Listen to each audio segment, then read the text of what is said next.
Hey, what's up everyone, and welcome to episode number 10 of this educational video series. I'm your host Vijay and I'm a CPA. Today's video covers the topic related to the deduction that you can claim as a business owner for the business use of your personal automobile. So if you personally own or lease a car, truck, or SUV, but then you use that vehicle as part of conducting your trade or business, then you are entitled to a deduction. There are two ways to calculate this deduction, and in this video I'll show you both of those methods with an example of each one. So it'll give you a clear idea of how each of those methods work. So check out this video and I'll see you in a bit. Alright everyone, let's get started. So as I mentioned before, if you personally own or lease a car, truck, or an SUV personally, but then you use that vehicle as part of conducting your trade or business, then you are entitled to a tax deduction. There are two ways to calculate this deduction. One is called the standard mileage rate method, and the second one is the actual expense method. First, let's take a look at the standard mileage rate method. As the name suggests, under this method, you are entitled for a fixed 57.5 cents per mile deduction for each mile driven for business. Now this mileage rate of 57.5 cents per mile, that rate is determined by the IRS for each tax year. For 2015 is 57.5 cents per mile. For 2014 it was 56 cents per mile. So each year it changes, and then IRS publishes this rate every year. So I suggest you go to the IRS website and check it out for the particular tax year that you're dealing with. Under this method, all business miles driven in your personal vehicle are deductible. So examples of the miles driven for business include if you have to go to the bank to make a deposit or withdrawal for business purposes, or if you go to a supply store to buy office supplies, if you drive to your accountant or attorney's office, then those miles are also deductible. If you go to see a client for lunch or dinner, then those miles are deductible. If you use your vehicle to do the pickups or deliveries for your business, then those miles are also deductible.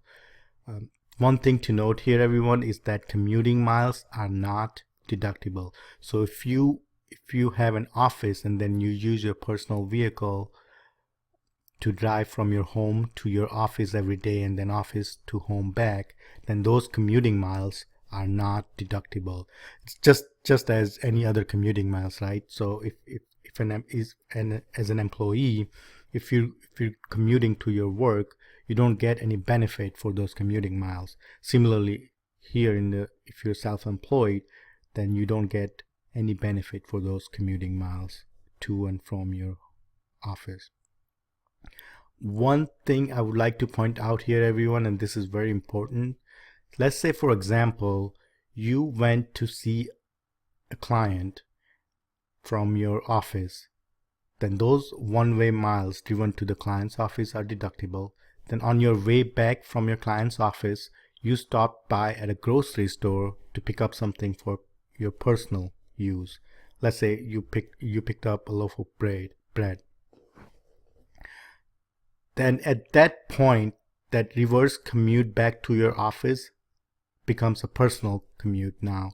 So the remaining miles from the grocery stores to back to your office, those are not deductible because you involved personal business in that trip. So just keep it separate, everyone. You don't want to mix your business and personal. It just keeps everything clean. So, but I just wanted to point that out. So if you at any point stop for personal use, then those miles will have to be excluded from calculating the deduction. So on top of the standard mileage rate per mile driven for business, you are also entitled for deduction related to tolls and parking for your trips. So that's additional deduction under this method. One thing I would like to say is keep track of all your miles. It's very important. If you were ever to get audited, it's just easier to prove that you actually did drive these miles. One thing I like to use personally is an app called Mile IQ. Um, I'm no way affiliated with them. I'm just a happy customer.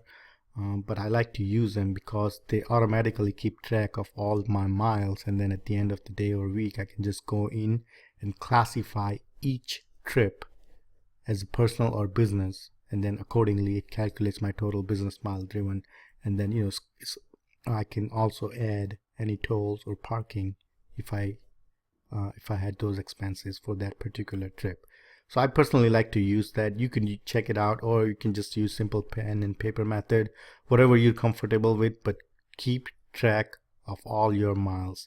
It'll be very handy if you were ever to get audited to prove that you actually did drive these miles. So that's the standard mileage rate overview, everyone. Now let's take a look at an example of deduction calculated under this method.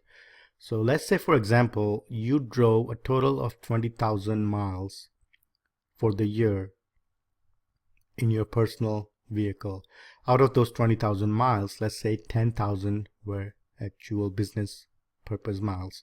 So your eligible deduction for that tax year will be $5,750, calculated by multiplying the 10,000 business miles by the standard mileage rate of 57.5 cents per mile. So it's very easy to calculate. The only thing here is to keep track of all your miles and keep your business and personal miles separate. So hope that helped. Now let's move on to another method. And this method is called the actual expense method.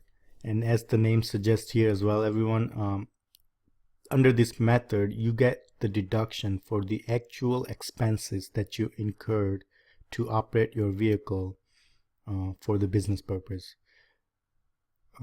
The way you calculate the deduction is you have to determine the actual expense that you incurred to operate your vehicle, and a portion of that expense will be deductible depending upon the business use. So let's say, for example, you drove a total of 20,000 miles for the year, and out of those 20,000 miles, the business miles were 10,000. This means that you use your personal vehicle 50% of the time for business. So 50% of all your actual expenses incurred for the year to operate that vehicle will be deductible for business purposes. Now what kind of expenses are deductible under this method? So expenses such as your gas, oil, repairs, tires, insurance, your registration fees and licenses, parking, tolls, and even depreciation or lease payments are included to calculate the actual expenses to operate the vehicle for the year. Now there are some limitations related to depreciation, but that's a topic for a whole another video for some other day.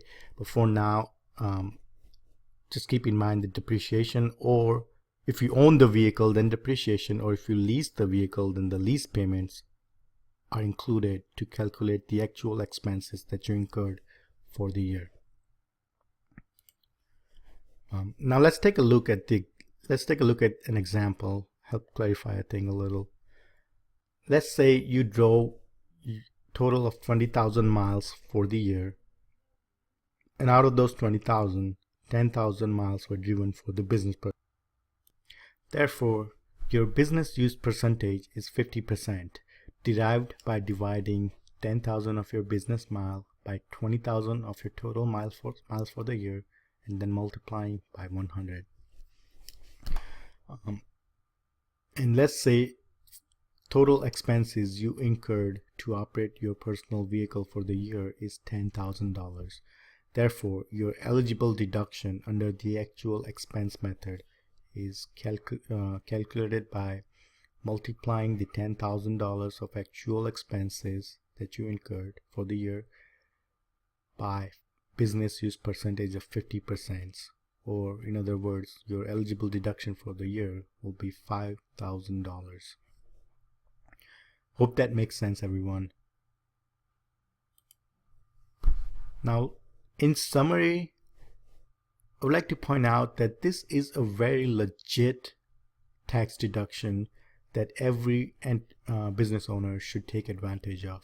Unless your business itself owns the vehicle or makes the lease payment, you are more likely than not to use your personal vehicle to conduct your trade or business. And if you do that, then you are entitled to this deduction. So I would say just take advantage of it. You can choose the method that yields the higher tax deduction when it comes to picking one of the two methods. But keep in mind that regardless of the methods you use, you need to keep detailed records and receipts for each transaction that you that made up the total expense for the year.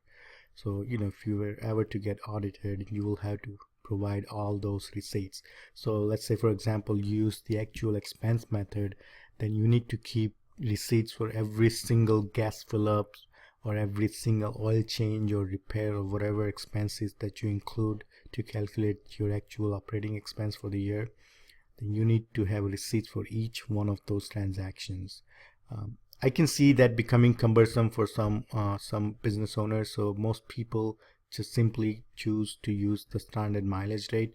But if you're good at using the if you're good at record keeping and everything, you can keep all these detailed records, and then at the end of the year you can pick and choose the method that yields the most tax deduction for your business.